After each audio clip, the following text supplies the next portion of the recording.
प्रदेश में डेंगू कहर बरपा रहा है, लेकिन स्वास्थ्य सेवाएं इतनी बदहाल है कि अस्पताल में डेंगू का इलाज भले ही ना हो पाए, कई दूसरी बीमारियों का शिकार होने की फुल गारंटी है। देखिए जैसलमेर जिला अस्पताल की बदहाली। शिक्षा के मंदिर पर भी नापाक नजर।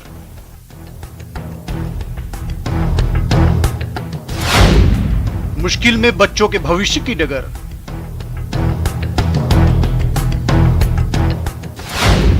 चालीस सालों से जहां हो रही है पढ़ाई,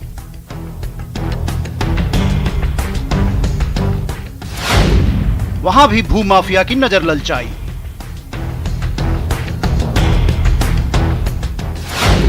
लोगों ने भी कर दिया जंगे ऐलान।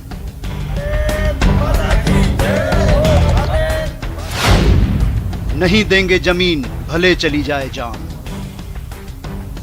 राजकीय उच्च प्राथमिक संस्कृत विद्यालय संदेड़ा फार्म, तहसील पीपलू, जिला टोंक। शिक्षा का ये मंदिर अब खतरे में है, और खतरे में है आसपास के गांव के बच्चों का भविष्य, क्योंकि इस स्कूल की जमीन पर अब भू माफिया की नापाक नजर पड़ चुकी है। ऐसा इसलिए कहा जा रहा है कि इस स्कूल की जमीन दो बार बिक चुकी है।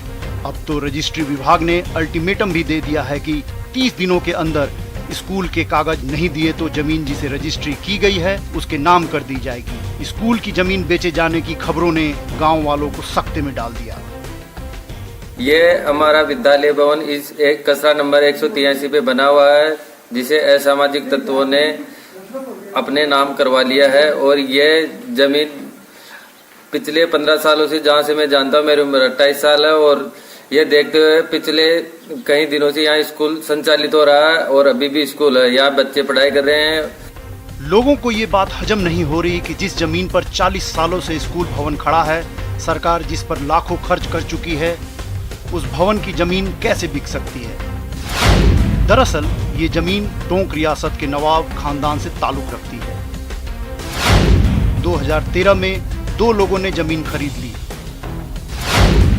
और फिर 21 अक्टूबर 2021 को जमीन की दूसरी बार बिक्री हुई, जिसे संदेड़ा फार्म के ही 2 लोगों ने खरीदा। वहीं गांव वालों का कहना है कि स्कूल की पूरी जमीन मंदिर माफी की है। गांव वालों का आरोप है कि जमीन को निजी बनाने में बहुत बड़ा खेल हुआ है। गांव वालों का कहना है कि जब जमीन निजी थी तो फिर इस स्कूल पर बिल्डिंग कैसे बन गई। स्कूल माफिक जमीन है और मंदिर की जमीन है, शुरू से हम देखते हैं तब से इनकी है। और इन पर जो कब्जा कर रखा है, जो मंदिर का है और स्कूल का है, जिन लोगों ने रजिस्ट्री करवाई है उनका न तो इस पे कोई कब्जा है, ना कोई इन्होंने कभी इस पे कोई कब्जा किया है। और लेकिन ये भू माफियों के चक्कर में आके और इन्होंने कब्जा कर लिया और रजिस्ट्री करवाई। स्कूल की जमीन बिकने की खबरों के बाद गांव वाले अब करो या मरो का नारा दे रहे हैं। गांव वालों ने एसडीएम और कलेक्टर को भी पूरे मामले से अवगत करा दिया है।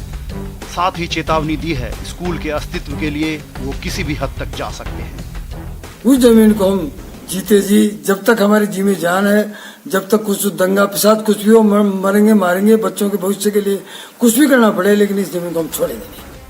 ये बात तो तय है कि सरकारी स्कूल की बिल्डिंग किसी की जमीन पर जबरदस्ती खड़ी नहीं हो सकती, और ये भी नहीं हो सकता कि 40 साल तक कोई अपनी जमीन की सुध ही न ले।